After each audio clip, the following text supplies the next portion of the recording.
नाज़रीन आदाब, आप देख रहे हैं INN चैनल। मैं हूं शेख अहमद अली। आज की ख़ास बात में हम देखेंगे कई अहम कौमी और बैनुल अक़वामी ख़बरें। बिहार असम्बली इंतखाबात के लिए पहले मरहले की वोटिंग 28 अक्टूबर को है। इससे पहले बीजेपी की क़यादत वाली कौमी जमहूरी इत्तेहाद यानी NDA और राष्ट्रीय जनता दल की क़यादत वाली अजीम इत्तेहाद ने तैयारियां तेज़ कर दी हैं। इसी ज़िमन में वज़ीर आज़म नरेंद्र मोदी और कांग्रेस के साबिक़ सदर राहुल गांधी की अलग अलग मकामात पर रैली हुई। एक तरफ जहां वज़ीर आज़म नरेंद्र मोदी 3 रैलियां कर रहे थे और NDA उम्मीदवारों को जिताने की अपील कर रहे हैं, इस दौरान वज़ीर आज़म नरेंद्र मोदी ने RJD और कांग्रेस पर सख्त हमला किया। वज़ीर आज़म मोदी ने कहा कि बिहार की तरक्की की हर स्कीम को अटकाने और लटकाने वाले ये लोग हैं जिन्होंने अपने 15 साल के इख्तिदार में मुसलसिल बिहार को लूटा। आपने बहुत एतमाद के साथ इख्तिदार सौंपी थी, लेकिन उन्होंने इख्तिदार को अपनी तिजोरी भरने का ज़रिया बना लिया। जब बिहार के लोगों ने उन्हें इख्तिदार से बेदखल कर दिया तो नीतीश कुमार को मौका दिया तो ये बौखला गए। इसके बाद 10 साल तक उन लोगों ने UPA की हुकूमत में रहते हुए बिहार के लोगों पर अपना गुस्सा निकाला। वज़ीर आज़म मोदी ने कहा कि जम्मू कश्मीर से आर्टिकल 370 हटने का इंतज़ार मुल्क बरसों से कर रहा था या नहीं, ये फैसला हमने लिया, NDA की हुकूमत ने लिया, लेकिन आज ये लोग इस फैसले को पलटने की बात कर रहे हैं। ये कह रहे हैं कि इख्तिदार में आए तो आर्टिकल 370 फिर नाफिज कर देंगे। इन लोगों को आपकी ज़रूरत से कभी सरोकार नहीं रहा। उनकी तवज्जो अपने मफादात और अपनी तिजोरी पर रही है। यही वजह है कि भोजपुर समेत पूरे बिहार में तवील वक्त तक बिजली, सड़क, पानी जैसी बुनियादी सहूलियात की तरक्की नहीं हो पाई। वज़ीर आज़म मोदी ने कहा कि मैं बिहार की सरजमीन से उन लोगों को एक बात वाज़ेह कर देना चाहता हूं कि ये लोग जिसकी भी मदद ले लें, मुल्क अपने फ़ैसलों से पीछे नहीं हटेगा, हिंदुस्तान अपने फ़ैसलों से पीछे नहीं हटेगा। ना झुके। हालत ये हो गई है कि ये लोग भारत को कमजोर करने की साजिश रच रहे लोगों का साथ देने से भी नहीं हिचकिचाते। आप मुझे बताइए, जम्मू कश्मीर से आर्टिकल 370 हटने का इंतजार देश बरसों से कर रहा था या नहीं?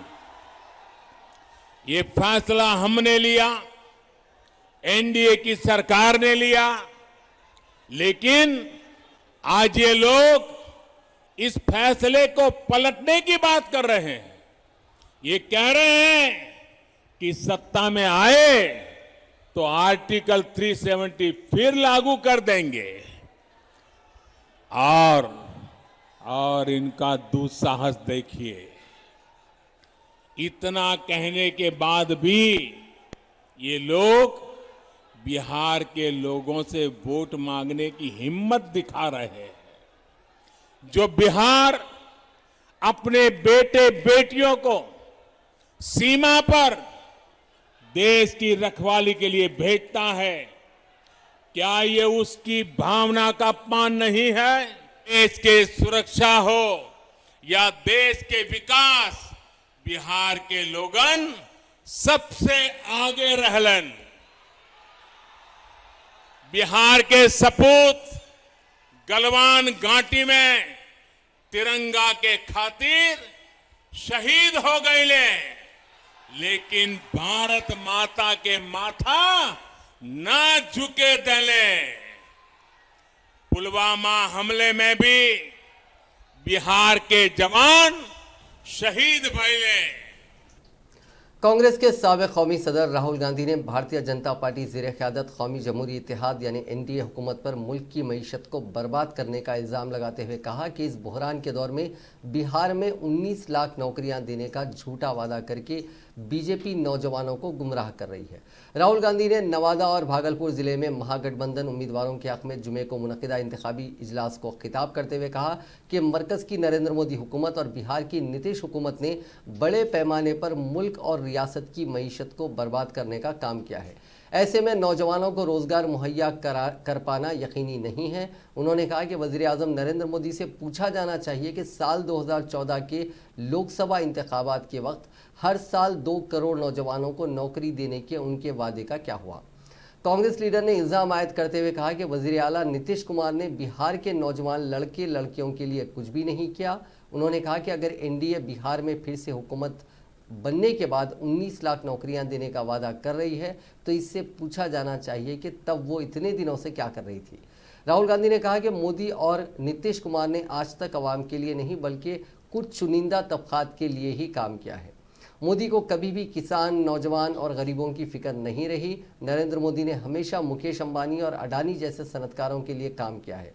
मुल्क के एयरपोर्ट, रेलवेज और दीगर अवामी इमलाक अंबानी और अडानी को फरोख्त किए जा रहे हैं। नोटबंदी पे नहीं रुके, नोटबंदी पे नहीं रुके, उसके बाद जीएसटी लागू की, सब छोटे व्यापारियों को खत्म कर दिया। किसके लिए? हिंदुस्तान के सबसे बड़े अमीर लोगों के लिए। भाइयों और बहनों, आप समझो, रास्ता साफ किया जा रहा है। अंबानी और अडानी के लिए नरेंद्र मोदी रास्ता साफ कर रहा है। किसानों को, मजदूरों को परे कर रहा है, छोटे दुकानदारों को परे कर रहा है। आने वाले समय में आपका पूरा का पूरा धन हिंदुस्तान के 2-3 पूंजीपतियों के हाथ में हो जाएगा। आपके खेत आपसे छीन लिए जाएंगे और इनके हाथ चले जाएंगे। 3 नए कानून बनाए हैं, किसानों पर आक्रमण करने के 3 नए कानून बनाए। बिहार में इन्होंने पहले कर दिया था, अब ये पूरे देश में कर रहे हैं। मैं थोड़ा पानी, अब ये पूरे देश में कर रहे हैं। यहां पे इन्होंने मंडी खत्म की, एमएसपी खत्म की, अब ये पूरे देश में मंडियों को, एमएसपी को खत्म कर रहे हैं। लाखों लोगों को धन्यवाद।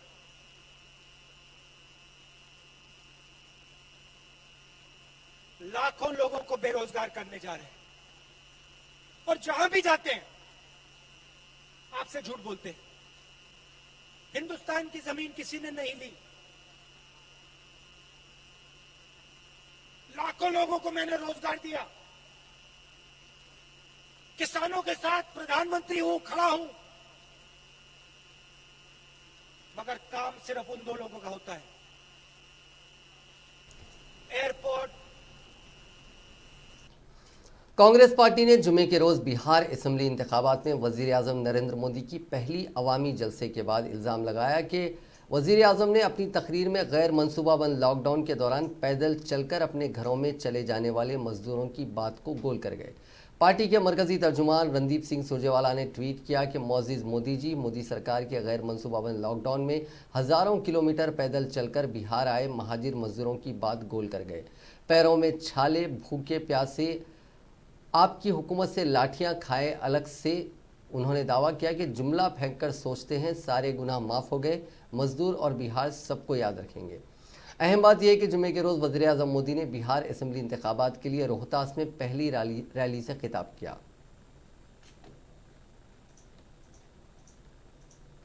प्रेस वार्ता का अगर मैं ये कहूं सार है तो वो 2 शब्द हैं, फिसड्डी बाबू। फिसड्डी बाबू ने बिहार को बदहाली की कगार पर ला छोड़ा। बिहार में मुख्यमंत्री आदरणीय नीतीश कुमार जी को यह तगमा कांग्रेस या महागठबंधन ने नहीं दिया। इस उपमा से तो स्वयं मौजूदा प्रधानमंत्री नरेंद्र मोदी जी की सरकार ने नीतीश सरकार को नवाजा है। प्रधानमंत्री मोदी जी ने शोध के बाद एक प्रमाणिक दस्तावेज जारी किया है जिसमें बिहार की बदहाली के लिए नीतीश कुमार और जदयू भाजपा को दोषी ठहराया है। हाल में ही प्रधानमंत्री की अध्यक्षता वाले नीति आयोग ने सस्टेनेबल डेवलपमेंट गोल रिपोर्ट 2019-20 जारी की। इसके तहत नीति आयोग ने देश के सभी राज्यों को 62 सूचकांकों पर मूल्यांकन किया है। इस रिपोर्ट में सभी 28 राज्यों को शामिल किया गया। बेहद शर्मनाक और पीड़ादायी परिणामों के साथ मध्य प्रदेश हुकूमत ने इंतखाबी जलसों के सिलसिले में मीटिंग्स ना करने के फैसले पर हाईकोर्ट के ग्वालियर बेंच के खिलाफ सुप्रीम कोर्ट जाने का फैसला किया है। हाईकोर्ट के फैसले के पेश नज़र रियासत के सीएम शिवराज सिंह चौहान ने अशोकनगर के शादवारा और भंडवर में जुमेरात को अपनी इंतखाबी मीटिंग्स को मनसूख करने का फैसला किया। गौरतलब है कि मध्य प्रदेश असेंबली की 28 नशिस्तों पर होने वाले ज़मीनी इंतखाबात के लिए वोटिंग 3 नवंबर को होना है। इंतखाबी इजलासों की मनसूखी के बारे में मालूमात देते हुए सीएम शिवराज सिंह ने कहा कि आज मैं दोनों जगहों के भाइयों और बहनों से माफ़ी मांगता हूं। हमने दोनों मकामात की मीटिंग्स को मनसूख कर दिया है क्योंकि हाईकोर्ट की ग्वालियर बेंच ने इजलास का इनेकाद ना करने, वर्चुअल रैलियों का इनेकाद करने या सिर्फ इलेक्शन कमीशन की इजाज़त से ही इजलासों का इनेकाद करने का फैसला किया है। शिवराज सिंह ने कहा कि हमने मुअज़्ज़िज़ अदालत का एहतराम किया है और उनके फैसले का एहतराम करते हैं, लेकिन इन फैसलों के सिलसिले में हम सुप्रीम कोर्ट जा रहे हैं क्योंकि एक मुल्क में 2 कानून साजी की सूरत हाल मौजूद है। मुल्क के एक हिस्से में रैली और जलसा हो सकता है, दूसरे हिस्से में नहीं हो सकता। बिहार में जलसे हो रहे हैं, रैलियां निकाली जा रही हैं, लेकिन मध्य प्रदेश के एक हिस्से में इजलास नहीं हो सकते हैं। इस फैसले के सिलसिले में हम इंसाफ हासिल करने के लिए सुप्रीम कोर्ट जा रहे हैं। उन्होंने कहा कि उन्हें यकीन है कि इंसाफ मिल जाएगा, लेकिन आज दोनों जगहों के जो इजलास थे उनको मनसूख कर दिया गया। दाढ़ी रखने की वजह से बागपत सब इंस्पेक्टर इंतशार अली के खिलाफ हुई कार्रवाई के बाद मुस्लिम तबके में काफ़ी नाराज़गी देखने को मिल रही है। दारुल उलूम देवबंद के उलमा ने इस अमल पर गुस्से का इजहार करते हुए बागपत पुलिस सुपरिंटेंडेंट अभिषेक सिंह के खिलाफ कार्रवाई का मुतालबा किया।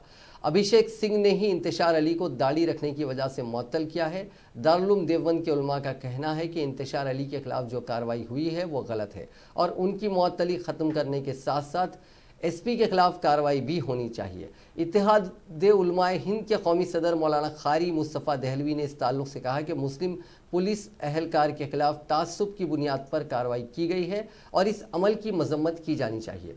उन्होंने मुतालबा किया कि हुकूमत एसपी के खिलाफ कार्रवाई करे। कुछ उलमा ने नाम जाहिर ना करने की शर्त पर मीडिया से कहा कि ये कार्रवाई मजहबी मुनाफरत का नतीजा है जिसे दुरुस्त नहीं ठहराया जा सकता। वाज़ेह रहे कि गुज़िश्ता दिनों बागपत के सब इंस्पेक्टर इंतशार अली को बगैर इजाज़त दाढ़ी रखने की वजह से मुअत्तल कर दिया गया और पुलिस लाइन्स भेज दिया गया।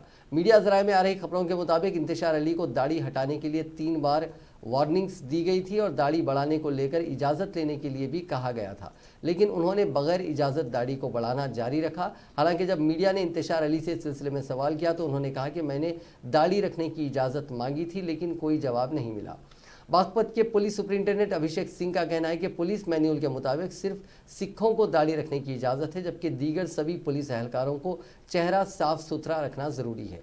एसपी ने कहा कि अगर कोई पुलिस अहलकार दाढ़ी रखना चाहता है तो उसे उसकी इजाज़त लेनी होगी। इंतशार अली से बार बार इजाज़त के लिए कहा गया लेकिन उन्होंने इस पर अमल नहीं किया और बगैर इजाज़त के दाढ़ी रख ली। उत्तर प्रदेश की एक मकामी अदालत ने शोहर को हर माह गुजारे की रकम अदा करने की बीवी को हिदायत दी है जिसके पास आमदनी के कोई वसाइल नहीं है।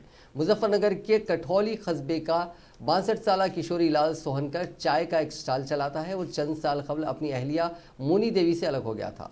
मोनी देवी फौज में खिदमत अंजाम देने के बाद सुबुकदोश हुई हैं और हर माह मोनी देवी को 12,000 रुपये वजीफ़ा मिलता है। सोहनकर ने फैमिली कोर्ट में मुकदमा दायर करते हुए वजीफ़ा या बीवी से गुजारे की रकम दिलवाने की दरख्वास्त की। उसने अदालत को बताया कि इसकी उम्र हो चुकी है और वो कोई काम करने के काबिल नहीं है, जिस पर अदालत ने बीवी को हिदायत दी कि वो हर माह सोहनकर को 2,000 रुपये गुजारे की रकम अदा करे। रवां माली साल के अगस्त में मुलाजिमीन एम्प्लॉयज़ प्रोविडेंट फंड ऑर्गेनाइजेशन यानी EPFO के 6,89,000 मुलाजिमीन, स्टेट इंश्योरेंस कॉरपोरेशन यानी ESI में 9,30,000 मुलाजिमीन और नेशनल पेंशन स्कीम में 37,000 से ज़्यादा शेयर होल्डर जुड़े हैं। जुमेरात को कौमी आदाद शुमार ऑफिस के ज़रिए रोज़गार के आदाद शुमार के मुताबिक अगस्त 2020 में EPF में मजमूई तौर पर 6,89,914 शेयर होल्डर शामिल हुए हैं। उनमें 5,36,022 मर्द और 1,33,872 खवातीन हैं। इसके अलावा 20 अफराद का ताल्लुक दीगर ज़मरे से है। सितंबर 2017 से अगस्त 2020 तक 3,58,13,572 शेयर होल्डर्स जुड़े हैं। अगस्त 2020 में ईएसआई के 9,30,803 शेयर होल्डर शामिल हुए थे। उनमें से 7,90,125 मर्द और 1,40,660 खवातीन हैं। बाकी 18 अफराद का ताल्लुक किसी दूसरे ज़मरे से है। सितंबर 2017 से अगस्त 2020 तक 4,17,01,134 ईएसआई से जुड़े हैं। अगस्त 2020 में मजमूई तौर से 37,447 अफराद एनपीएस में शामिल हुए हैं। इसमें मरकजी हुकूमत के 6,345 मुलाजिमीन, रियासती हुकूमत के 26,084 मुलाजिमीन और गैर सरकारी शोबे के 5,018 मुलाजिमीन हैं। मरकजी हुकूमत में 5,196 मर्द और 1,143 खवातीन, रियासती हुकूमत में 16,907 मर्द और 9,176 खवातीन और गैर सरकारी शोबे में 3,906 मर्द और 1,112 खवातीन शामिल हैं। अब बात कोरोना वायरस की। दुनिया में कोरोना से मुतासरीन का आंकड़ा 4,21,00,000 से ज़्यादा हो गया। वहीं 3,12,49,112 मरीज ठीक हो चुके हैं। अब तक 11,44,595 लोगों की मौत हो चुकी है। यह आंकड़े worldometers.info वेबसाइट के मुताबिक हैं। इसी बीच यूरोपीय मुल्कों में इन्फेक्शन का आंकड़ा काफ़ी तेज़ी से बढ़ रहा है। फ्रांस में इन्फेक्शन के 9,99,043 मामले हो गए हैं। 24 घंटे में 41,622 मामले मिले हैं।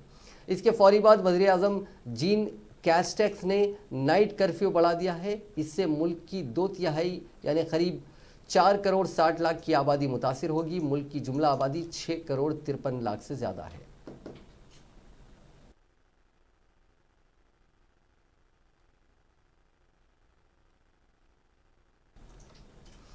हिंदुस्तान में कोरोना वायरस के मुतासरीन की तादाद 77,50,000 के पार हो चुकी है और इस दौरान कोरोना के ज़ेर इलाज मरीजों की तादाद अब घटकर 6,96,000 हो गई है। मुख्तलिफ रियासतों से मौसूला इत्तलात के मुताबिक जुमेरात की देर रात तक 50,784 नए मरीजों की रिपोर्ट आने से मुतासर अफराद की मजमूई तादाद 77,56,206 हो गई है और मरने वालों की तादाद बढ़कर 1,17,277 हो गई है। मुल्क में नए मरीजों के मुकाबले में कोरोना वायरस के आलमी वबा से सेहतयाब होने वालों की तादाद में भी मुसलसल इजाफा हो रहा है और रिकॉर्ड मरीजों की शिफायाबी के साथ 69,41,4238 अफराद इस बीमारी से निजात पा चुके हैं। कोरोना वायरस के नए मुतासरीन की तादाद में कमी और उनके मुकाबले में सेहतयाब अफराद की तादाद में इजाफे की वजह से ज़ेर इलाज मरीजों में रिकॉर्ड 19,422 की कमी हुई है। मुल्क में अब ज़ेर इलाज यानी एक्टिव केसेस 6,96,390 रह गए हैं। मरकजी वजीर सेहत और ख़ानदानी बहबूद डॉक्टर हर्षवर्धन ने कोरोना वायरस के 10 करोड़ से ज़्यादा टेस्ट होने पर कहा कि जांच की रफ्तार में आई गैर मामूली तेज़ी कोविड-19 के खिलाफ लड़ाई को और मजबूती दे रही है। डॉक्टर हर्षवर्धन ने जुमे को ट्वीट किया कि मुल्क में कोरोना के 10 करोड़ से ज़्यादा टेस्ट हो चुके हैं। कोविड के इन्फेक्शन को कंट्रोल करने में जांच का अहम किरदार होता है। कोरोना जांच की रफ्तार में आई गैर मामूली तेज़ी कोविड-19 के खिलाफ लड़ाई को और मजबूती दे रही है। वाज़ेह है कि दुनिया में कोरोना से सबसे ज़्यादा मुतासिर ममालिक की फहरिस्त में हिंदुस्तान दूसरे मकाम पर है और इसकी रोकथाम के लिए जाँच पर जोर दिया जा रहा है। मुल्क में कोरोना वायरस की रोकथाम के लिए ज़्यादा से ज़्यादा जांच करके इन्फेक्शन का पता लगाने की मुहिम में 22 अक्टूबर को मुसलसिल दूसरे दिन 14 लाख से ज़्यादा जांच की गई और मजमूई तौर से जांच का आदादोशुमार 10 करोड़ से ज़्यादा हो गया है। अक्टूबर के महीने में एक दिन में तीसरी मरतबा 14 लाख से ज़्यादा अफराद की जांच की गई है। After I visited each and every scientific laboratory in the country, at least belonging to the central government through the domains of DST, biotechnology, and CSIR, and even some of the labs of ISRO also I visited, which actually fall directly under the domain of the Prime Minister. And after having spent almost a full day in each of these laboratories, some of the laboratories I visited once or twice or even thrice also, I can say with utmost confidence, certainty, objectivity and sincerity, and I can pass on that as an advice to you also, that has been the greatest learning of my life. That's number one. And after having gone through all this experience, I feel that I am extremely privileged to be a science and technology minister. Because of that, I got this opportunity, and now I can say with utmost confidence that science has immense powers, tremendous powers, and science has the power to change radically everything on this earth. It can, in fact, take care of every problem on the planet Earth, and whether it belongs to the environment, whether it belongs to nature, whether it belongs to human beings, whether it belongs to our suffering of the poor people, whether it belongs to the field of agriculture. Telangana में corona virus के 1421 नए मामला दर्ज किए गए हैं, जिसके बाद इस मोजी वायरस के मुतासरीन की बहसीत मजमूई तादाद 1298 हो गई है। रियासत में 20,377 एक्टिव केसेस हैं। जुमेरात को 1221 अफराद रुबे सेहत हुए हैं, जिसके बाद रियासत में इस मर्ज से रुबे सेहत होने वाले अफराद की बहसीत मजमूई तादाद बढ़कर 2,07,326 हो गई है। रियासत में रुबे सेहत होने की शरह यानी रिकवरी रेट 90.53% है और चाशुमा और जुमेरात के दरमियान रियासत में कोरोना के 38,484 मायने किए गए, जिनमें 877 नमूनों की रिपोर्ट्स का इंतजार है। इस वायरस के फैलने के बाद से अब तक कोविड-19 के जुमला 40,17,353 मायने किए गए, जिनमें 2,29,001 अफराद मुस्बित पाए गए और 2,07,326 अफराद रुबे सेहत हुए हैं। मरकजी वजारत दाखिला ने एक बयान जारी करके कहा कि जिसमें तमाम ओवरसीज सिटीजन्स ऑफ इंडिया और persons of Indian origin card holders और दीगर तमाम गैर मुल्की शहरियों को हिंदुस्तान आने की इजाज़त दे दी है। वजारत ने कहा कि हुकूमत सयाहती वीज़ा के अलावा तमाम OCI PIO कार्ड होल्डर्स और दीगर गैर मुल्की शहरियों को किसी भी मकसद के लिए हिंदुस्तान आने की इजाज़त देती है। वो और oversee report immigration check post के जरिए हवाई या पानी के रास्तों से मुल्क में दाखिल हो सकते हैं। इसके अलावा वजारत ने बताया कि इस छूट के तहत हुकूमत ने इलेक्ट्रॉनिक सयाहत और तिब्बी ज़मरे के अलावा तमाम मौजूदा वीज़ाज़ को फौरी तौर पर बहाल करने का फैसला किया। तिब्बी इलाज के लिए हिंदुस्तान आने के ख्वाहिशमंद गैर मुल्की शहरी मेडिकल वीज़ा के लिए मेडिकल अटेंडेंट समेत दरख्वास्त दे सकते हैं। हालांकि ऐसे तमाम मुसाफिरों को वजारत सेहत और ख़ानदानी बहबूद की हिदायत पर सख्ती से अमल करना होगा। MHA ने यह भी कहा कि अगर इस तरह के वीज़ों की मुद्दत ख़त्म हो गई है तो मुनासिब ज़मरे के नए वीज़ा हिंदुस्तानी मिशन या डाक से हासिल किए जा सकते हैं। बता देंगे कोरोना वायरस वबा के पेश नज़र हुकूमत हिंद ने फरवरी 2020 से बैनुल अक़वामी मुसाफिरों की नकलो हरकत पर पाबंदी आयद कर दी थी।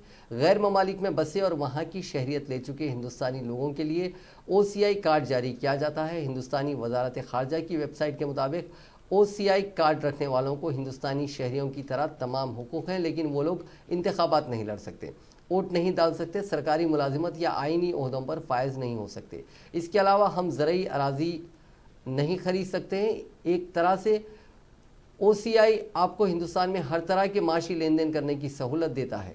PIO का मतलब है कि हिंदुस्तानी नस्साद पर्सन ये कार्ड एक पासपोर्ट की तरह 10 साल के लिए जारी किया जाता है। हिंदुस्तानी क्रिकेट टीम के साबिक कैप्टन कपिल देव को दिल का दौरा पड़ा है। खबरों के मुताबिक उन्हें दिल्ली के एक अस्पताल में दाखिल कराया गया है। कहा जा रहा है कि सीने में दर्द के बाद उन्हें हॉस्पिटल में दाखिल कराया गया। दिल में परेशानी के सबब उनकी एंजियोप्लास्टी हुई। डॉक्टरों के मुताबिक फ़िलहाल वो खतरों से बाहर हैं। कपिल देव 61 साल के हैं। सोशल मीडिया पर उनके जल्द ठीक होने की दुआएं की जा रही हैं। कपिल देव का शुमार दुनिया के अजीम ऑलराउंडर्स में किया जाता है। लॉकडाउन में कपिल देव का नया लुक सामने आया था। उन्होंने सर के पूरे बाल कटवा दिए थे, लेकिन उन्होंने दाढ़ी नहीं हटाई थी। इस वजह से वो बिल्कुल नए अंदाज में नजर आ रहे थे। साल 1978 में पाकिस्तान के खिलाफ बैनुल अक़वामी क्रिकेट में डेब्यू करने वाले कपिल देव ने 131 टेस्ट मैचों में शिरकत की। कपिल देव ने न्यूजीलैंड के रिचर्ड हेडली के सबसे ज़्यादा विकेट लेने के रिकॉर्ड को तोड़ा था। उन्होंने कुल 434 विकेट हासिल किए। हिंदुस्तान की तरफ से टेस्ट में अनिल कुंबले के बाद सबसे ज़्यादा विकेट लेने का रिकॉर्ड कपिल देव के नाम ही है। टेस्ट में उनके नाम 5000 से ज़्यादा रन हैं। इस दौरान उन्होंने 8 सेंचुरीज भी लगाई। इसके अलावा 225 वनडे में कपिल देव ने 253 विकेट्स हासिल किए थे। उनकी कप्तानी में हिंदुस्तान को कई यादगार जीतें मिली। 37 साल पहले हिंदुस्तान ने पहली बार कपिल देव की कप्तानी में आलमी कप पर कब्जा किया था। हिंदुस्तानी टीम ने कपिल देव की क़यादत में वेस्टइंडीज़ जैसी मजबूत टीम को 43 रनों से शिकस्त दी थी। कपिल देव के ठीक होने के लिए पूरा मुल्क दुआ कर रहा है। हुकूमत ने प्याज की जमाखोरी रोकने और उसकी कीमतों को कंट्रोल करने के लिए फौरी असर से ज़ख़ीरा करने की हद मुकर्रर कर दी है। सारिफीन मामलों के सेक्रेटरी लीमा नंदन ने जुमे को नामानिगारों की कॉन्फ्रेंस में कहा कि प्याज की थोक फरोख्त कुनिंदान के लिए ज़ख़ीरा करने की हद 25 टन और ख़रीद खुर्दा फरोख्त कुनिंदगान के लिए यह हद 2 टन तय की गई है। उन्होंने कहा कि गुज़िश्ता 1.5 माह से प्याज की कीमतों में इजाफा हो रहा था। ज़ख़ीरा करने की हद तय किए जाने से प्याज की जमाखोरी करने वालों के साथ ज़रूरी कार्रवाई की जा सकेगी। Central board of secondary education यानी CBSE ने 10वीं से 12वीं के स्टूडेंट्स के लिए मार्कशीट और दूसरे डॉक्यूमेंट्स डाउनलोड करने के लिए नए सिस्टम की शुरुआत की है। अब स्टूडेंट्स डिजी लॉकर से अपने डॉक्यूमेंट्स बिना आधार और मोबाइल नंबर के ही डाउनलोड कर सकेंगे। बोर्ड ने डॉक्यूमेंट्स डाउनलोड करने के लिए फेशियल रिकग्निशन सिस्टम की शुरुआत की है, जिसकी मदद से स्टूडेंट्स कहीं भी कभी भी अपने डॉक्यूमेंट्स डाउनलोड कर सकेंगे। CBSE की स्पोक्स पर्सन रमा शर्मा ने इत्तला दी है कि इस नए सिस्टम को भी स्टूडेंट्स डिजी लॉकर के ज़रिए ही एक्सेस कर पाएंगे। ऐसे तुलबा जो डिजी लॉकर पासवर्ड या अपने मोबाइल नंबर भूल गए हैं या किसी और वजह से डिजी लॉकर नहीं खोल पा रहे हैं तो उनके लिए ये टेक्निक काफ़ी मददगार होगी। ख़ासकर फॉरेन स्टूडेंट्स जिनके पास आधार कार्ड नहीं है, इस सिस्टम के ज़रिए आसानी से कहीं भी अपने मार्कशीट और सर्टिफिकेट्स डाउनलोड कर सकेंगे। रमा शर्मा ने बताया कि ये एक एप्लीकेशन सॉफ्टवेयर है जिसमें फेस को रीड करने के बाद डेटाबेस में पहले से ही स्टोर स्टूडेंट्स की डिटेल्स जैसे फ़ोटो से इसे मैच करने के बाद मार्कशीट और सर्टिफिकेट उन्हें मुहैया कराए जाएंगे। इन डॉक्यूमेंट्स को स्टूडेंट्स अपनी सहूलत से बाद में डाउनलोड कर सकते हैं। डेटाबेस में मौजूद डिजिटल इमेज से स्टूडेंट्स का चेहरा मैच होते ही वो इसे एक्सेस और डाउनलोड कर सकते हैं। ये एप्लीकेशन अब परीक्षा मंजूषा और डिजी लॉकर यानी digillocker.gov.in/cbsecertificate.html पर सभी के लिए रिकॉर्ड के लिए मौजूद है। इंडियन नेवी ने जंग की तैयारियां दिखाने के लिए जुमे के रोज़ एक वीडियो जारी किया। वीडियो में दिख रहा है कि वॉरशिप से दागी गई एंटी शिप मिसाइल ने एक जहाज़ पर सटीक निशाना लगाकर उसे तबाह कर दिया। ये जो तजुर्बा है वो अरब सागर में किसी मकाम पर किया गया है। नेवी की एंटी शिप मिसाइल जंगी जहाज़ INS प्रबल से दागी गई। INS प्रबल नेवी के वॉर जो गेम्स होते हैं उसका हिस्सा है।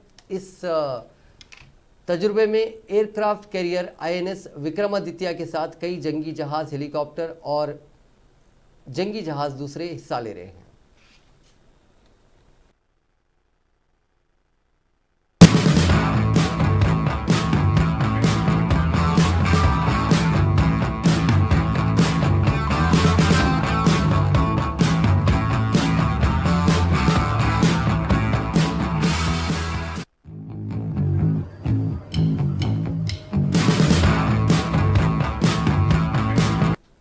जुनूबी मुंबई के गुंजान मुस्लिम आबादी वाले इलाके ब्लासिस रोड पर वाक़ सिटी सेंटर शॉपिंग मॉल में कल रात बड़ी आतिशज़दगी के सबब करोड़ों की मालियत का नुकसान होने का अंदेशा है, जबकि आग पर अब तक काबू नहीं पाया जा सका। इस सानहे में 2 फायरमैन के ज़ख्मी होने की इत्तला मौसूल हुई है, लेकिन उनकी हालत मुस्तहकम है। फायर ब्रिगेड ज़राए के मुताबिक माल में आग जुमेरात की रात 9 बजे के वक्त लगी, जब उस वक्त माल के अंदर तकरीबन 200 से 300 अफराद मौजूद थे, जो आग लगते ही महफूज मकाम पर पहुंच गए। फायर ब्रिगेड के एक ओहदेदार ने बताया कि आग बुझाने के लिए 24 फायर इंजन्स और 16 वाटर टैंकर्स की खिदमत हासिल की गई, जो इस 4 मंजिला माल की आग को काबू पाने में मसरूफ़ थी।